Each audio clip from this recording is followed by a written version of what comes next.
கதை சொல்லவே அவர் அழுதுருவாருங்க. அப்படியே மட்டும் பயங்கரமான சீனா இருக்குங்க.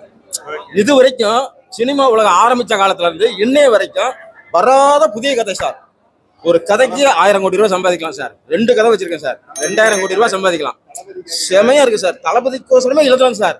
விடிய விடிய ராவும் பகலும் தூங்காம யோசனை பண்ணி கதை எழுதி 20 வருஷம் ஆச்சுங்க. அதெல்லாம் எடுத்து போட்டு ஆல்ட்ரேஷன் பண்ணி சென்சார் போர்டில் கட் பண்ணக்கூடாது. உரிமை காக்க போராடுவதே கடமை. இளைய தளபதி விஜய் சார் இன்னைக்கு மகா பெரிய விருந்து போட்டிருக்காரு. எல்லாத்துக்கும் நல்லது செஞ்சிருக்காரு. எல்லா பிள்ளைங்களுக்கும் மேலும் மேலும் படிக்கிறதுக்கு ஊக்கப்படுத்துறாரு. ரொம்ப நன்றி, வாழ்த்துக்கள். அந்த ஒரு சான்ஸ்ல நானும் உள்ள வந்திருக்கேன்.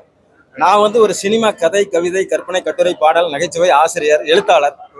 விஜய் தளபதி சார் 69வது கதை எழுதி தயார் பண்ணி மிக பிரம்மாண்டமா 1 வருஷமா ஒரு வீட்டுக்கு, ஆபீஸுக்கு, போற இடத்துக்குலாம், மண்டபத்துக்கு, ஷூட்டிங்கு எல்லாம் போயிட்டு இருக்கேன்.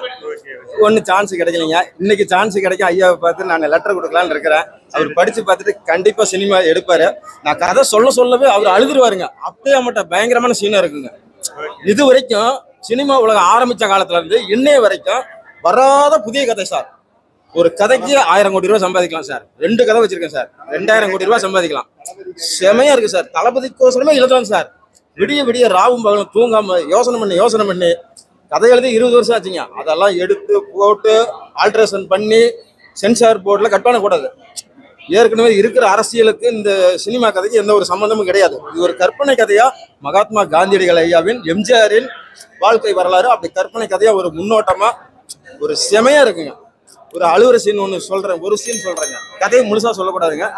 அழுவுற சீன் ஒரு சீன் சுருக்கமா சொல்றேன், அதை கேளுங்க.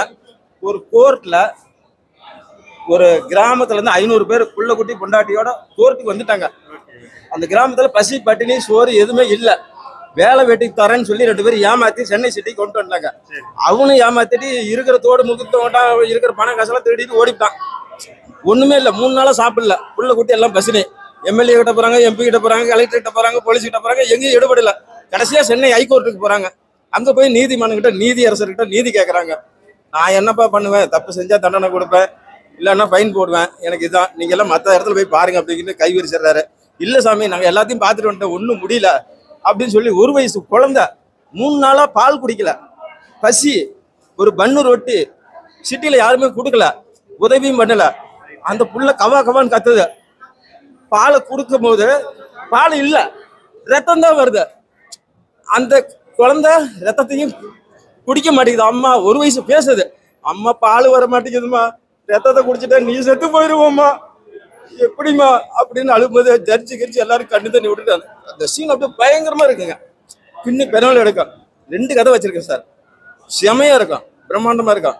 இப்ப எல்லா சினிமாலையும் அண்ணன் தம்பி, அக்கா தங்கச்சி, அண்ணன் தம்பி, காதல், கல்யாணம், கத்திரிக்காய் எல்லா சினிமாவும் வந்துருச்சு. வராத புதிய கதையா இருக்கணும். இப்ப ஒரு மனுஷனை எடுத்துங்க, சாதாரணமா நம்மள அறியாமைய ஒரு போதையிலையோ ஒரு யதார்த்தமா நம்ம ஒரு சந்தர்ப்ப சூழ்நிலையில ஒரு அடிதடி, வெட்டுக்குத்து, கொலை அப்படி யதார்த்தமா நடந்துருது. ஜெயில் தண்டனை அனுபவிச்சிடறோம். ஜெயில் தண்டனை அனுபவிச்சுட்டு திரும்ப வெளியே வரும்போது சமுதாயம் மதிக்க மாட்டேங்குது, குடும்பத்திலையும் ஏத்துக்க மாட்டேங்கிறாங்க, யாரும் வேலை வெட்டியும் கொடுக்க மாட்டேங்கிறாங்க. அந்த மனுஷன் என்ன பண்றாங்க? திரும்பவும் அந்த தப்பை பண்ணலாம் அப்படின்னு ஒரு தூண்டுதல் போய் திரும்ப அந்த கெட்ட வழிக்கே போறான். அந்த ஜெயில் கைதியை வர வர ஆதரிச்சு வேலையை கொடுத்து, வெட்டி கொடுத்து, உண்மை கொடுத்து, உழைப்பு கொடுத்து, நீதியை கொடுத்து, நேர்மையை கொடுத்து, அப்படி படிப்படியா அவருக்கு எம்எல்ஏ, எம்பி, கவுன்சிலர் அப்படி பதவிகளை கொடுத்து அவங்கள ஊக்கப்படுத்தி நம்ம விஜய் சார் முதலமைச்சராக வராரு. 2 கதை இருக்கு சார். கதை முழுசா சொல்லக்கூடாது, இதோட போதுங்க. கதை, வசனம், பாடல், நகைச்சுவை அனைத்தும் செட்டப்பா இருக்கு சார். இந்த கதையை தளபதி விஜய் சார் நடிக்கணும், எடுக்கணும். 2 சினிமா இருக்கு. 2 சினிமாவும் சேர்ந்தாப்புல ஓட விடணும். ஒரே நாள்ல ரிலீஸ் பண்ணணும். 2 படமும் 2000 கோடி ரூபாய் லாபம் கிடைக்கும் சார். செம கதை சார், பயங்கரமா இருக்கு சார். கதையை கேட்டுட்டாருன்னா அவர் என்னை விட மாட்டாரு சார். பின்னி பெண்ணால் எடுத்துடலாம். எனக்கு டைரக்ஷன்லாம் தெரியாது சார். கதை வசனம் பாட்டெல்லாம் விலகி கொடுத்துட்றேன். அவரே டைரக்ஷன் பண்ணிட்டு ஒரு டைரக்டர் வச்சு பண்ணிட்டோம். தயாரிப்பாளர் அவரே கூட சொந்த படமா எடுக்கட்டும். அரசியல் வாழ்க்கைக்கு, அரசியலுக்கு 2026 இந்த 2000 கோடி ரூபாய் உபயோகமாக இருக்கு சார். செமையா இருக்கு சார். நன்றி, வாழ்த்துக்கள் சார். அனைவரும் ஷேர் பண்ணுங்க.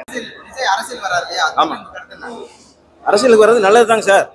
வரும் இளைஞர்களை ஊக்கப்படுத்தணும், நல்லா தெம்புப்படுத்தணும். இனிமே ஒரு நேர்மையான அரசியல், நீதியான அரசியல், மக்களை காப்பாற்றக்கூடிய அரசியல், அதுக்கோசரமே இந்த 2 சினிமா கதை எழுதி வச்சிருக்கேன் சார்.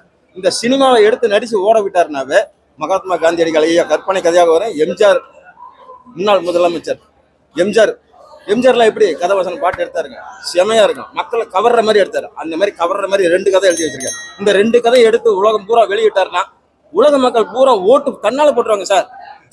இந்த 2 படத்தை பார்த்ததுமே எம்ஜிஆர் மகாத்மா காந்தி நடிச்சதை பார்த்துட்டு அப்படி ஓட்டு தன்னால வந்து விழுந்துருங்க. அரசியலுக்கு வருது வெற்றி. 2026ல தமிழக முதலமைச்சரா தளபதி சார் வராரு. வெற்றி நிச்சயம். தளபதி விஜய் வந்து முதலமைச்சரா வந்துட்டாருன்னா என்ன மாற்றங்கள் வந்துரும்? எல்லா மாற்றங்களும் கொண்டு வருவார் சார். லஞ்சம் ஊழல அடியோட அழிச்சிருவாரு, ஒழிச்சிருவாருங்க. இருக்கிற ஏழை பாலைகளை எல்லாத்தையும் வாழ வைப்பாருங்க. சரிங்களா? தமிழ்நாட்டை முன்னோடி மாநிலம், முதன்மை மாநிலம், வல்லரசு தமிழ்நாடா கொண்டு வருவாருங்க. ஒரு சரித்திர சுதந்திர இந்தியாவை உருவாக்குவாருங்க. சரிங்களா? அவர்கிட்ட ஒரு ஆற்றல் இருக்கு, ஒரு வெறி இருக்கு, ஒரு அனுபவம் இருக்குது, ஒரு புத்திசாலித்தனம் இருக்கு, திறமை இருக்கு.